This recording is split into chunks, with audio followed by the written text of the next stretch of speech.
All right, man. I need y'all to like, comment, share, subscribe, and vibe with the shirt. You feel me? On the shirt. It do hit different.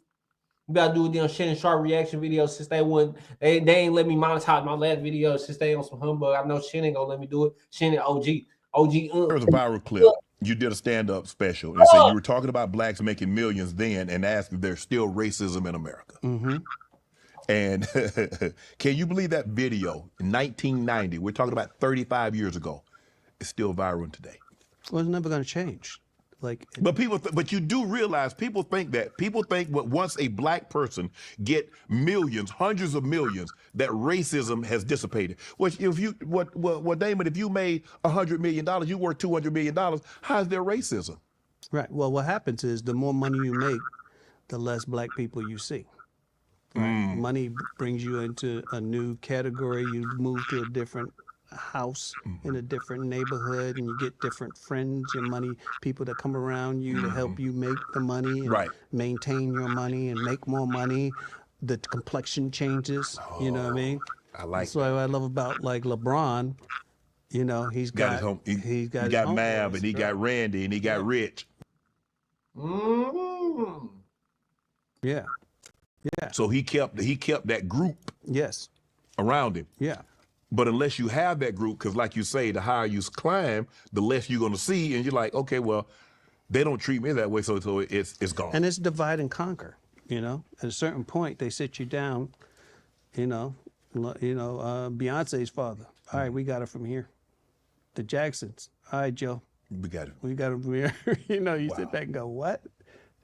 Venus and Serena, we got them. Mm-hmm.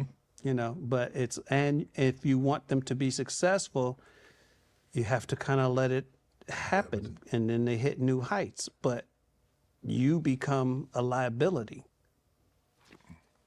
You know what I mean? As the parent, well, where were you those nights in the rain when we were hitting balls? Mm-hmm.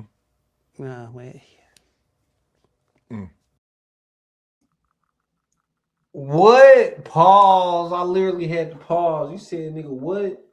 Like, I ain't even being one of them niggas, though. Like, I know y'all like... Yeah.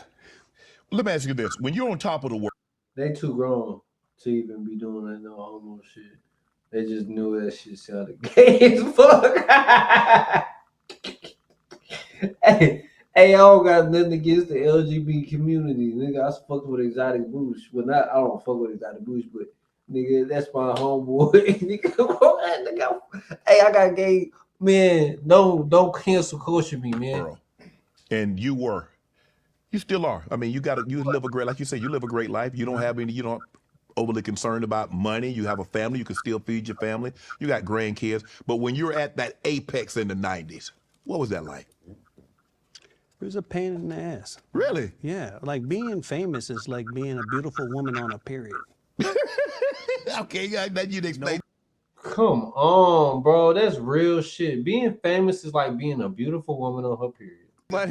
Nobody know the cramps and stuff that you feel. Yeah, they see. They don't know the cramps and shit you go through. It makes sense. The external beauty, and they think you should be happy, and it's like,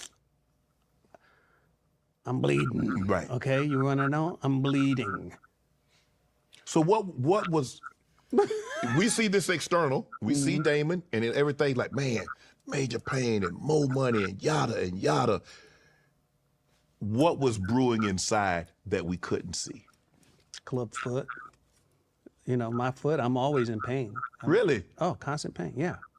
It's like a throbbing pain, but you get used to it. They can't do anything for it? They can't give you like medication or shoot it up or something? No, I don't want medication. It's a reminder to be grateful.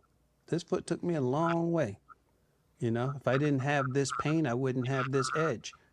I wouldn't have my perspective on life. I wouldn't have that fire on my tongue, right?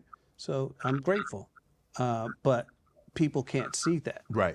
People can't see that you are, the internal conflicts you have, with family and friends and people, that you tend to lose friends because you loan them money and then they don't pay you back.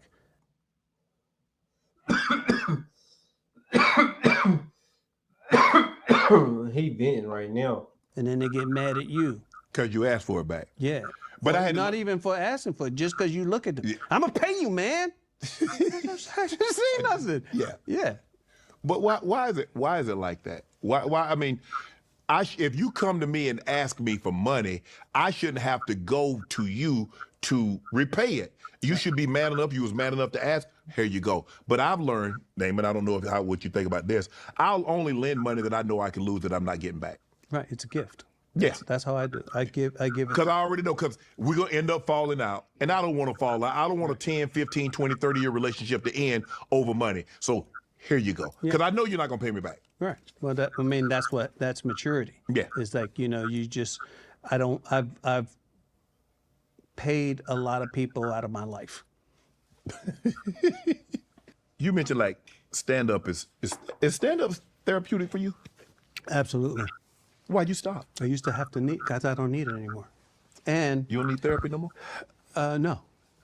No, I'm at peace. I really am. I'm at peace. And, the therapy is knowing that I can bow my head and, that God is hearing my prayers and seeing in my life my prayers answered. And it ain't for material things. It's for the safety of my family and, for me to have wisdom and to be grateful for everything. It's therapeutic. You don't need to scratch that itch anymore. So now what do you do to replace what you gave up by doing comedy? I write. Okay. I write for sport. I drive my son crazy because every other week I'm sending him a script. Read this. What do you think? He's like, Dad, I got a life. I have 6 kids. Come on, man, just read it. When you get a chance, read it. But I write because I do have a fear of going crazy. Because you have so much going on in your head? No, because it runs my family. It's like diabetes. You got to. Me as fuck. That's crazy.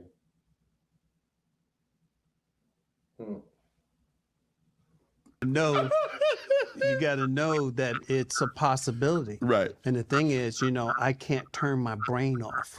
I can't not think about these stories and characters that come to mind. So rather than have them up in my head scrambled, I put them on paper and I go, man, one day I make money off of this or sell it or something. But I had to get it out.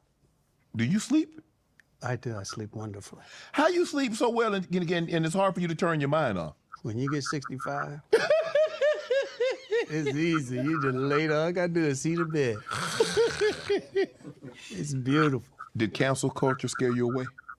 Cancel culture made me not really want to do stand-up. I had this long conversation with Dave Chappelle. Nah, for real, what's crazy, I was just talking about that. Like, when you have to, and that's why niggas don't say, that's why they didn't say nothing. He's like, man, we need you. Get back out there, man. We need that voice. Come on. And I was like, and I had done it again at his, him encouraging me to do it. But, what today you can't be a shock comic. No. Especially if you're famous. Right. Because they hit you in your pockets, right? So back in the day, guys like Sam Kinison and Dice Clay, and that's how I grew up. I grew up with guys that, start trouble. And they say, and it's like people, they want to talk about comedy. You got reporters talking about comedy. You don't know my world. You are not qualified to talk about comedy. If you ain't never bought a joke or told a joke or sold a joke or stole a joke, or wrote a joke, you have no business talking about comedy. Okay. You ain't have been paid in burgers. You can't talk about comedy. So I think a conversation about comedy and what's acceptable should be held amongst comedians. Right. If Dave Chappelle wants to talk to me about my act, I want to hear it. Want to join Club Shay Shay? Become an official member. Hey, become an official member, like, comment, and share, and share cap shit.